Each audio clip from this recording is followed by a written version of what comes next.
అందరికీ ఈ కార్తీక మాసంలో అందరూ కూడా అంటారు ఇలా చేయాలి అలా చేయాలి పూజలు అంటారు కదా. అవన్నీ ఏమి కాదండి. భగవంతుడు మనకు అవన్నీ చేయమని చెప్పలేదు కదా. మనకి నచ్చినంతట్లో, మనకు ఉన్నంతట్లో, మనకు ఓపిక ఉన్నంతట్లో మనం చేయవచ్చండి. అవి చేయాలి ఇవి చేయాలని చాలా అంటే మన జనాలు మాత్రమే, మన నరులు మాత్రమే పుట్టించుకున్నవండి ఇవన్నీ. భగవంతుడు అయితే అవన్నీ నాకు చెయ్యండి అవన్నీ పెట్టండి అని మనకైతే భగవంతుడు చెప్పలేదు. మంచి మనసుతో ఒక చిన్న చెంబుడు నీళ్ళు, ఒక దీపం, ఒక అగరత్తి పెట్టుకుని దండం పెట్టుకున్నా నా ఇంకేమీ అవసరం లేదండి అతనికి. ఆ కొంచెమే సార్లు అడ్జస్ట్ అయిపోతాడు అతను.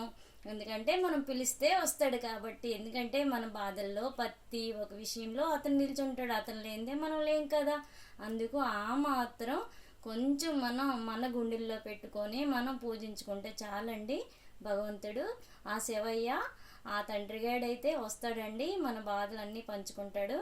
ఎందుకంటే దేవుడు లేడు అని ఒక్కొక్కరు అంటారు కదా. దేవుడు ఉంటేనే మనం ఉన్నామండి ఎప్పుడైనా.